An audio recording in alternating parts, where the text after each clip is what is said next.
So lads, today we're going to be predicting the entire, and I mean the entire mock draft of the expansion. And what we have is all the players that I think are going to be picked, and I will be going over every single team right here.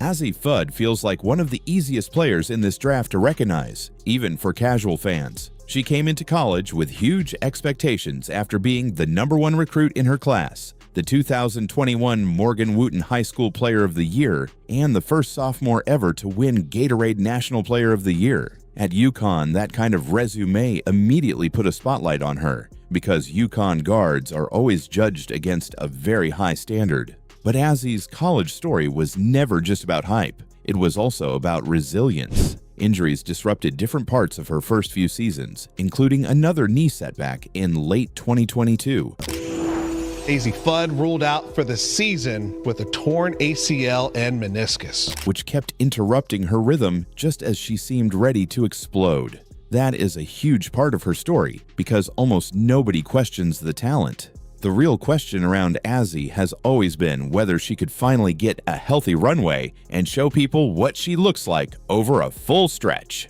When she has been healthy, the answer has been obvious. ESPN's February mock had her projected #1 overall, pointing to her scoring, shooting, and defensive reliability. That is the appeal with Azzi Fudd. She looks polished. She looks prepared. She looks like the kind of player who can fit into a WNBA offense quickly, because elite shooting always translates. Off the court, Azzi's public image has always felt steady and composed. She is not sold as chaos or controversy. She is sold as calm confidence. That makes her easy to package as a pro, especially because UConn players usually arrive in the league with a built-in reputation for big game experience and structure. That is why Azzi matters so much in this draft. She is not just another prospect with upside. She is one of the clearest, ready-made star cases in the class. If a team wants shot-making, pedigree, and a player fans already know, Azzi Fudd is one of the safest names to bet on. And that is exactly why she has spent so much time near the top of the 2026 draft conversation. Awa Pham is the kind of player casual fans may not know yet, but serious draft watchers absolutely do. She is a Spanish international prospect listed by FIBA at 6'4", born on June 17, 2006, and tied to Valencia Basket. What makes her story so interesting is that she is not following the most common path into this draft conversation. She is not a major American college star. She is an international big whose profile has kept rising because of skill, versatility, and long-term upside. That alone makes her stand out. Navida uses a screen from Pham, hands it back, 3-ball at the top, Awa Pham, Vida, hands it to Pham, Pham, hesitation, spin off the glass, another 2, Awa Pham. CBS recently put her at the top of its 2026 WNBA draft big board and its March mock draft, and noted that if Dallas took her first, she would be one of the youngest #1 picks ever.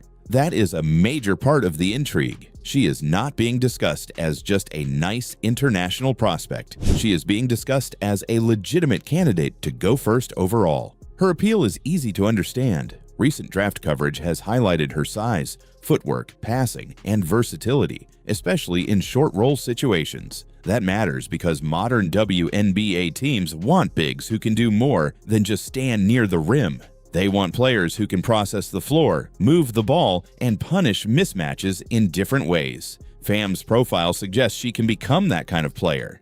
There is also something powerful about the mystery around her. With college stars, fans usually feel like they have watched the whole journey already. With Awa Pham, there is still discovery. There is still that feeling of, wait, who is this and how high can she go? That makes her perfect for draft content because viewers feel like they are getting ahead of the curve. This is not hype built on brand alone. It is hype built on projection. So if you are trying to understand why Awa Pham matters, it is simple. She represents the most fascinating kind of draft prospect. Young, international, not fully known by the casual audience, but respected enough by evaluators to sit in the #1 conversation. That is rare. And if she hears her name first on draft night, nobody will be able to say it came out of nowhere.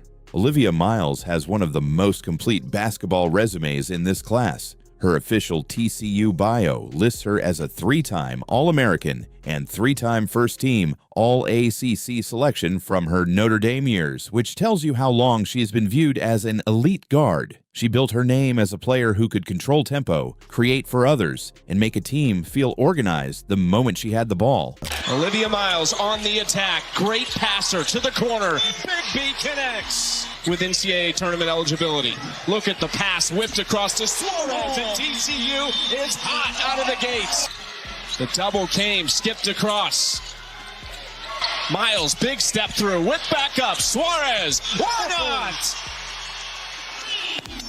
But her story also has real turns in it. She missed the 2023-24 season because of an ACL injury, then faced a major decision in 2025 when she could have gone pro. Instead, she used her extra year of eligibility and transferred from Notre Dame to TCU, announcing the move on TNT. That choice became a huge talking point because it showed she was thinking long-term about fit, joy, and development instead of just rushing to the league. That move has become a central part of how people talk about her now. AP and other recent coverage framed Miles as a player who delayed the start of her WNBA career and then positioned herself to be drafted early anyway. That says a lot about the respect around her game. Even after the injury and the transfer, she stayed near the top of the class because evaluators trust what she is as a lead guard. Publicly, Olivia Miles comes across as one of those players serious basketball fans love. She is not defined by flash first. She is defined by feel. Her appeal is in the way she sees the game, the way she sets people up, and the way she seems to bring structure to an offense. That gives her a different kind of star profile from some of the louder names in the class. That is why Olivia Miles matters in this draft. She may not be the single loudest storyline, but she might be one of the safest bets to help a WNBA team immediately. Guards who can think, pass, and lead are always valuable, and Miles has spent years proving she belongs in that category. That is why she remains one of the most respected names in the 2026 draft pool. Lauren Betts is one of the easiest prospects in this class to understand at first glance. She is 6'7", plays center for UCLA, and has built a reputation as one of the most dominant interior players in women's college basketball. Her UCLA bio highlights just how productive she has been, including huge NCAA tournament games and elite numbers in field goal, percentage, and blocks. That is the foundation of her draft case. She impacts games in ways that are hard to ignore. Her path has not been completely straightforward, though. Betts began her college career at Stanford before transferring to UCLA, and that change became part of her larger growth story. She has developed into the kind of player teams can build around, but recent attention has also focused on something deeper than basketball. In March, she wrote publicly about her mental health struggles, including receiving treatment during her sophomore season, and said she wanted to show the growth she has made. That part of her story matters because it changes the way fans connect with her. Lauren Betts is not just a dominant big. She is also someone who has shown vulnerability in public, which takes real courage when you are already one of the most visible players in the sport. UCLA and ESPN both pointed to her openness as a meaningful moment, and it adds real depth to her profile heading into the draft. On the court, though, the selling point remains simple. Betts gives teams size, finishing, rim protection, and a style that still has enormous value at the pro level. ESPN had her as the #1 prospect entering part of the cycle, and even now she remains firmly in the top group of candidates to go first overall. That tells you how seriously scouts view her game. So when fans hear Lauren Betts discussed near the top of the draft, it is not just because she is tall. It is because she combines obvious physical tools with real production and a personal story that has made her more relatable. She looks like a player who can anchor a franchise, and that is why she remains one of the most important names in the 2026 WNBA draft. Flau'jae Johnson may have the most crossover appeal of anyone in this class. On the basketball side, LSU lists her as a 5'10" guard from Savannah, Georgia, and AP recently described her as the heart and soul of LSU after her college career ended in the NCAA tournament. That captures her on-court identity well. She is not just a scorer or athlete. She is a personality, an energy source, and a player people remember. Her background helped set that up early. LSU notes she was a McDonald's All-American, the first one recruited to Baton Rouge by Kim Mulkey, and the MVP of the Jordan Brand Classic after scoring 27 points. 3 to shoot. Johnson double team right baseline, has to take a fadeaway, and it's good! She was double teamed. From not only the players, but the coaches. Tries in for 2. It's to go. Flaugier flips it up for 2. So even before college, she had a real profile. She arrived with the kind of resume that suggested she was built for big stages. What makes Flaugier different is that her public story has never been just basketball. She is also widely known as a rapper and entertainer, which gives her a broader identity than most prospects. I gotta like the beat. Like, the beat gotta be hard. If the beat hard, I'm gonna do anything. Like, I'm gonna go crazy. Like, it's how I feel in the moment. It's that beat. Like, It's that beat. It's like I could catch a flow. Like, I can make a like that. And that's how I get into it. And then I just record it in my voice memos, like the flow. Yeah. And I write it. You hear that beat right here? Turn your headphones on. Oh, okay. Sway I the like morning. how y'all did that. You That see how was we cool. did that, Flaugier? Look, I got you. I got you. Look. I said I hit the ground running like I was landing a plane. My bloodline was the ones that gave Savannah a name. They say they bet the house on me. I put it all on my chain. Shout out the moms. It wasn't a Christmas that Santa ain't came. Flow is cream, the code to me, the whole agree. The more than eager to kill the competition. I don't have an opposition cause they all dead. Well, somewhere in my composition, I forgot to mention I need $5 million for a proposition. That matters in modern sports because fans do not only connect with players through box scores. They connect through personality, presence, and story. Flaugier has all three, which is why she often feels bigger than where she sits on any one mock board. And the basketball resume is strong too. Recent draft coverage has kept her among the top names in the class, while AP's March list of key prospects included her alongside the biggest names expected to go early. So this is not a case where brand is carrying the entire conversation. There is real basketball substance behind it. That is why Flaugier Johnson is such an interesting draft story. She has the talent to matter on the court and the presence to matter off it. For a WNBA team, that is a compelling combination. And for fans, she is one of the easiest prospects in this class to get invested in because her story feels larger than a normal scouting report. Taniyah Latson enters this draft conversation with one of the clearest identities in the class: scorer. South Carolina's official bio notes she was the nation's top-ranked shooting guard in the 2022 class, and AP reported in 2025 that she transferred to South Carolina after leading Division I in scoring at Florida State. That alone explains a lot about why people pay attention to her. Bucket getters always get noticed. Her background points to that scoring identity early. South Carolina's bio highlights her huge high school production at American Heritage in Miami, where she averaged 27.2 points, 7.0 assists, 8.0 rebounds, and 5.3 steals as a senior. Those are the kinds of numbers that tell you a player was used to carrying offensive responsibility long before college. Settling a little bit more, at least offensively. Latson on a heater to start with 14. Coaching certainly in her DNA, and Latson scoring in her DNA now in double figures with 10. It was Volker off the mark. Here's Latson ahead of the pack. And Taniyah Latson with 7.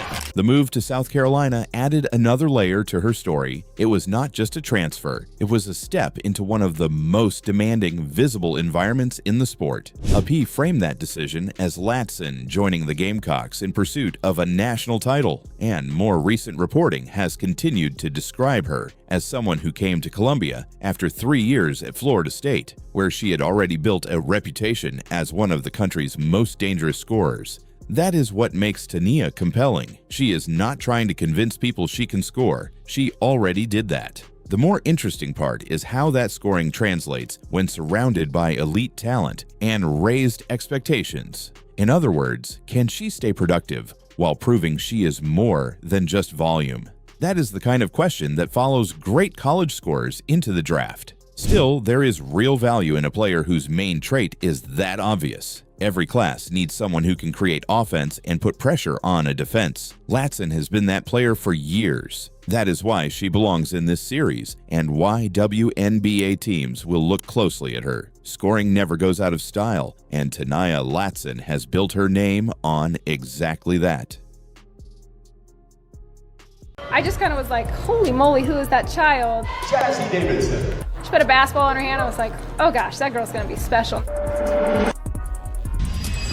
The first thing you need to know about Azzi Davidson is this. She is not the next Caitlin Clark, but she might be one of the first young stars since Caitlin to make people stop and say, wait a minute, this feels different, because the reason Caitlin Clark changed women's basketball was not just her talent. It was the feeling around her, the sense that every game mattered, every performance turned into a conversation, and every big moment made the audience grow. Azzi is creating a smaller version of that feeling right now at USC, and that is why her name is starting to travel so fast. Azzi Davidson arrived at USC as the #1 recruit in the 2025 class. I'm Azzi Davidson. I'm a girls basketball player and I'm a sophomore at Clackamas High School. I'm the #1 recruit in the class of 2025. I've been playing basketball since I was in kindergarten. I started just like rec ball and then I switched to AAU in 3rd grade. And ever since then, I've kind of just fell in love with it. And that matters because stars who carry that label do not get time to hide. ESPN's freshman impact rankings put her first before the season, saying she would step into a major role immediately, with Juju Watkins out recovering from an ACL injury. So this was never a story about slowly finding minutes. This was a story about pressure from day one. USC needed production, creation, and stability, and Azzi walked into that environment as a freshman and handled it like she belonged there. And once the season started, the numbers backed it up. ESPN lists her at around 17.9 points, 5.6 rebounds, and 4.1 assists per game as a freshman, which is already impressive. But the real stat that jumps out is the versatility. USC and the USBWA both noted that Azzi led the Trojans in every major statistical category, including points, rebounds, assists, steals, and blocks. Not freshmen, not guards, every player in Division I women's basketball. That is the kind of detail that makes people pay attention because it tells you she is not just scoring, she is everywhere. That is where the Caitlin Clark comparison becomes interesting. Not because Azzi plays exactly like Caitlin, because she does not. Caitlin's game was about deep range, extreme passing volume, and offensive chaos in the best possible way. Caitlin Clark, you see just a great little rub screen by Aaliyah Boston. Ends up caroming to Hull. Here's Clark in transition. Clark, oh, what a look! And Hull lays it in. Clark led the league in assists a season ago. A little look, fake, and finish from Hull. Her passing and the way that makes her a threat from so many different places on the floor. Clark, little mid-range, is good. Azzi's game looks more balanced and more two-way. She scores, but she also defends. She creates, but she also rebounds. She blocks shots, she gets steals. She fills every gap on the floor. So the comparison is not really style, it is impact. It is that rare freshman feeling where one player can shape the entire identity of a team. And her background matters here too. According to USC's official bio, Azzi, full name Jasmine Azzi Amelie Davidson, was born in Portland, Oregon, and she came in with a life built around high-level competition and big goals. USC notes that she lists winning her first gold medal as her most thrilling sports moment, wants to be an Olympic gold medalist, and enjoys things like hiking, cooking, baking, swimming, painting, and going to the beach. That gives her a grounded feel off the court. She does not come across like a manufactured star. She feels like a serious young athlete with a full life and a real sense of where she wants to go. That USA basketball piece matters too, because Azzi is not only a college breakout, she was also part of the 2025 USA Women's U19 national team and won gold at the 2025 FIBA U19 World Cup. So when people talk about her as a future WNBA star, they are not talking about one hot month or one hot tournament run. They are looking at a player who has already been identified for years as a top-level talent, then validated it on national and international stages. That matters because real stars usually leave a trail before the mainstream audience fully catches up. Jazzy is already building that trail. Then came the moment that pushed her beyond just prospect talk and into national attention. In her NCAA tournament debut against Clemson, Jazzy scored 31 points, including the go-ahead 3 in overtime, and lifted USC to a 71-67 win. AP called it one of the standout performances of the tournament, and USC later pointed to it as one of the defining moments of her freshman year. That game matters because stars are remembered differently once they do it in March. A lot of players have nice regular seasons. The audience gets bigger when the bracket starts. Jazzy met that moment straight away.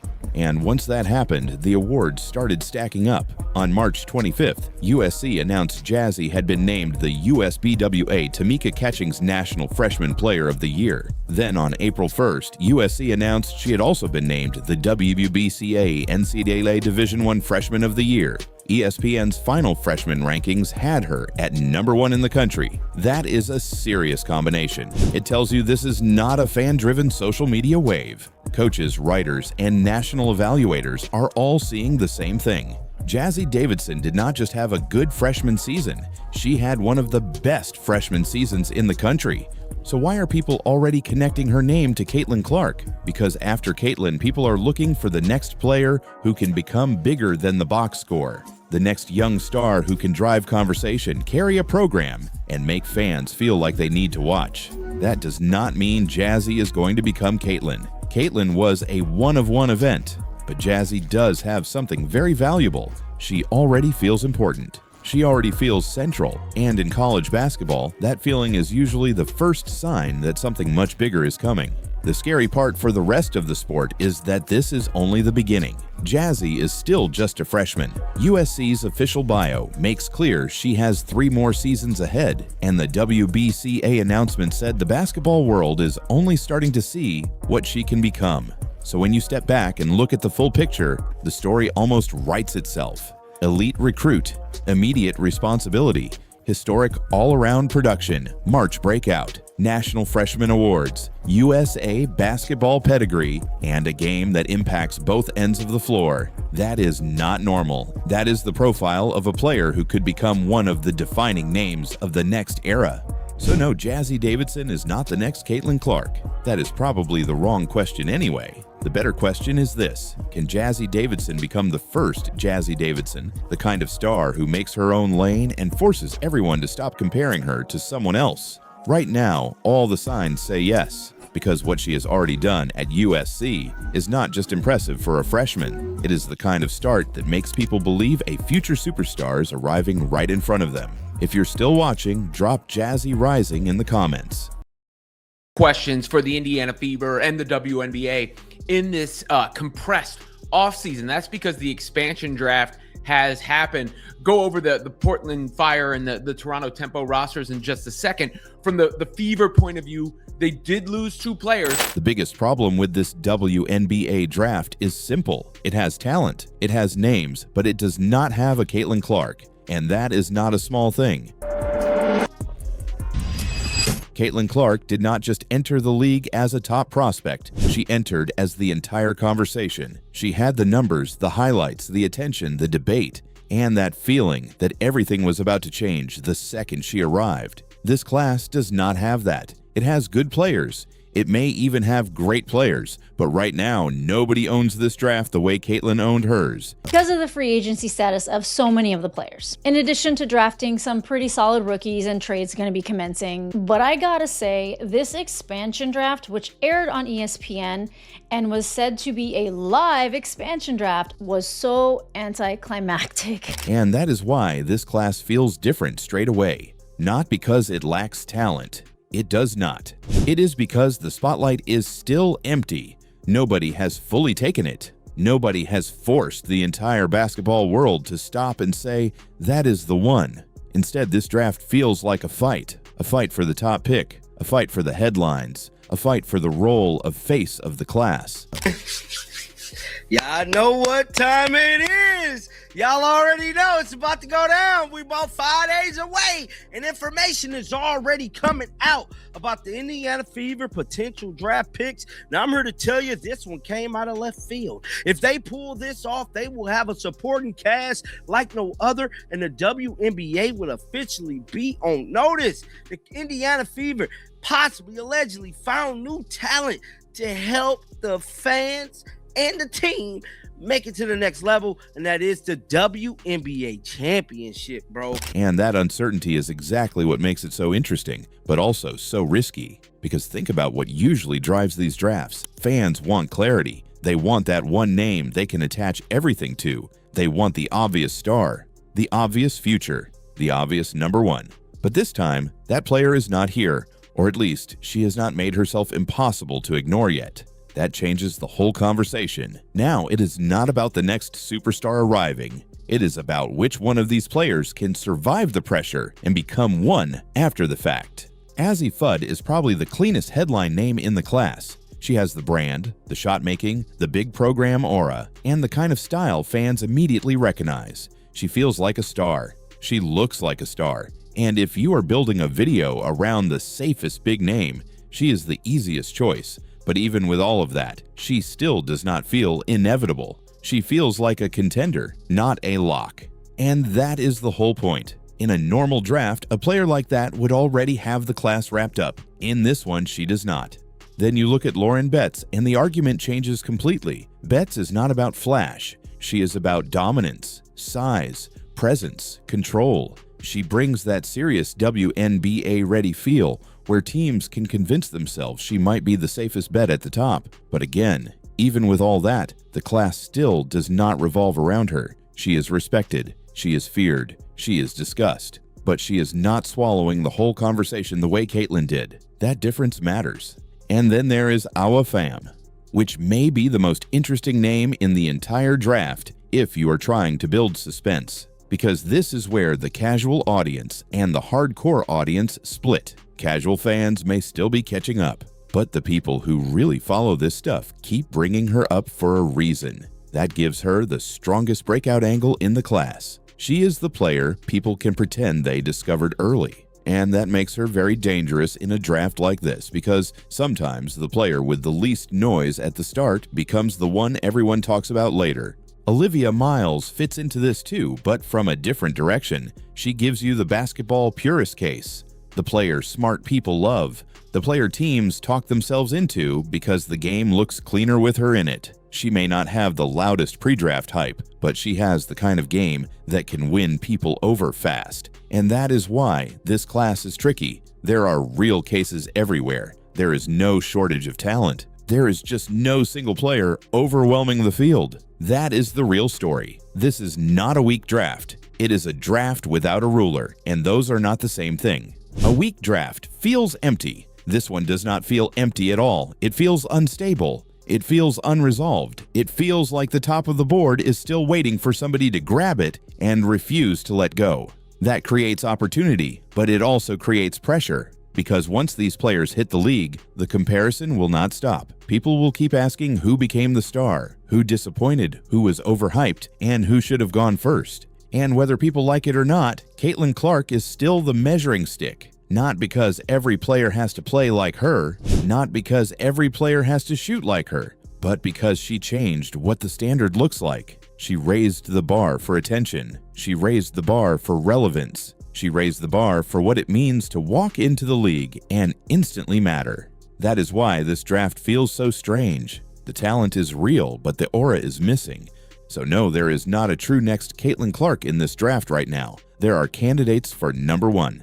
There are future stars. There are names with upside, names with polish, names with dominance, and names with brand power. But there is no one figure towering over the class and forcing the world to look in one direction. That player has not appeared, at least not yet. And maybe that is what will make this draft fun, because if nobody owns it before draft night, that means somebody can steal it after. Somebody can land in the right place, get the right opportunity, and flip the whole conversation. Somebody can go from one of many names to the only name people remember. That is the opportunity in front of this class. Not to be the next Caitlin Clark, because that is probably impossible, but to make people stop asking for a next Caitlin Clark in the first place. If you are still watching, drop "No Caitlin" in the comments and tell me who you think is going number 1.